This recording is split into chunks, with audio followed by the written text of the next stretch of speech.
A ninth body has been recovered in the wreckage of Glasgow's Clutha pub that was destroyed by a police helicopter. Samuel McGhee, 56, of Glasgow, is the second of 6 people who died in the bar to be named. The 3 helicopter crew members were named on Sunday. Rescuers are now lifting the helicopter wreckage from the roof and have said they cannot rule out the possibility of more bodies being found. The helicopter crashed into the pub at about 22:25 GMT on Friday.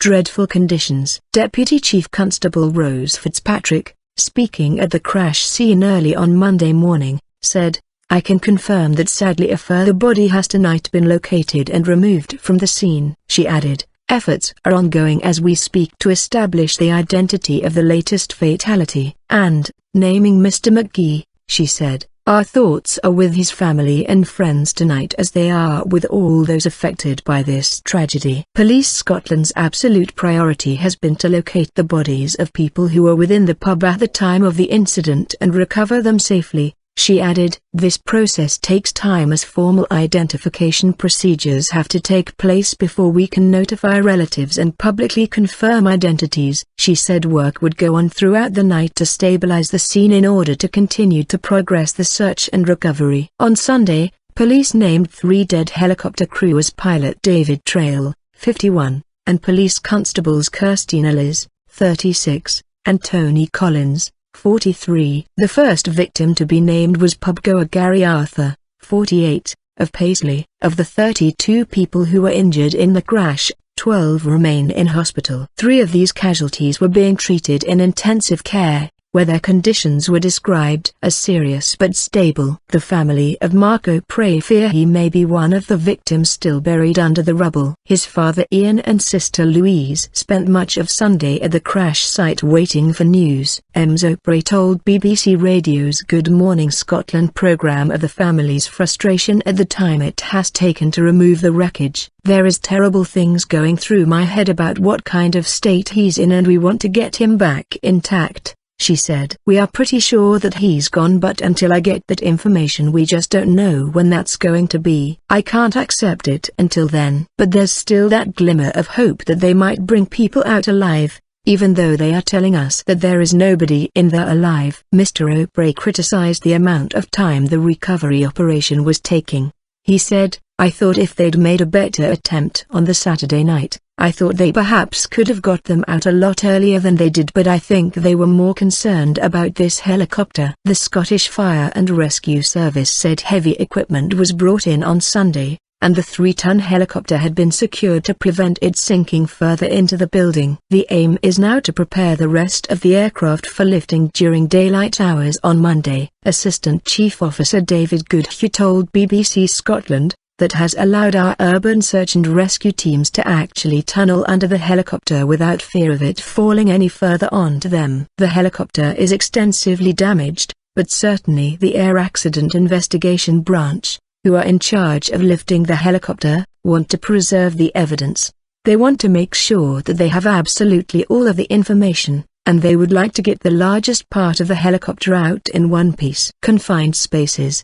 The officer described conditions inside the pub as dreadful, with crews working in extremely confined spaces.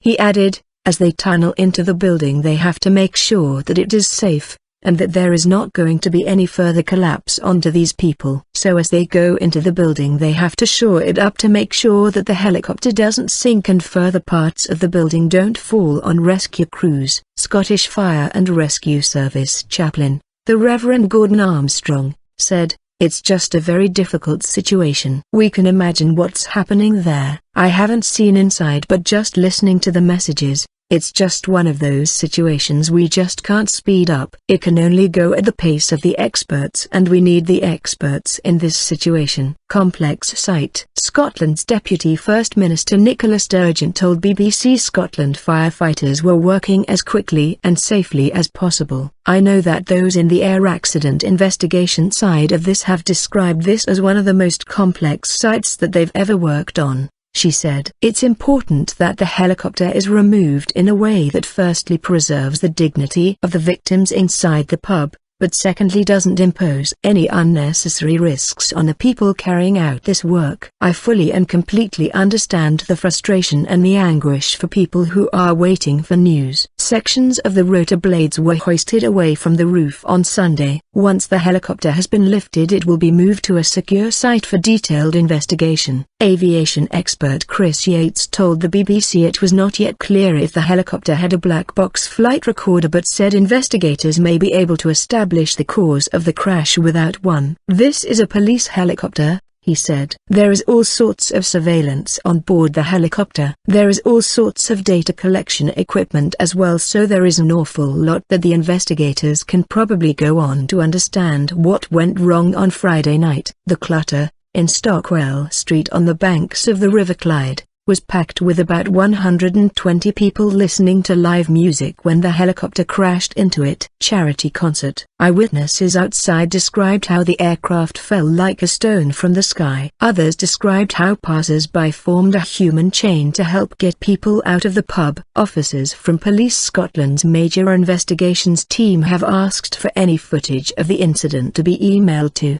Glasgow helicopter incident at scotland.pnn.police.uk. In a separate inquiry, the Air Accidents Investigation Branch, AIB, is trying to establish what caused the crash. Its team is being assisted by experts from Eurocopter, which manufactured the EC-135 T2 aircraft. Within the city, efforts continued to help survivors and the bereaved. Glasgow City Council said it had put measures in place to provide financial assistance to victims of the incident. Charitable funds administered by the council will be made available to support anyone facing hardship as a result of the tragedy, including casualties and the families of those who lost their lives. The council said it was already in contact with some of those affected by the incident, and will announce further details of how help will be made available. The actor Colin McCready, best known for his role in TV drama Taggart, has also said he plans to organize a concert to raise money for victims and their families.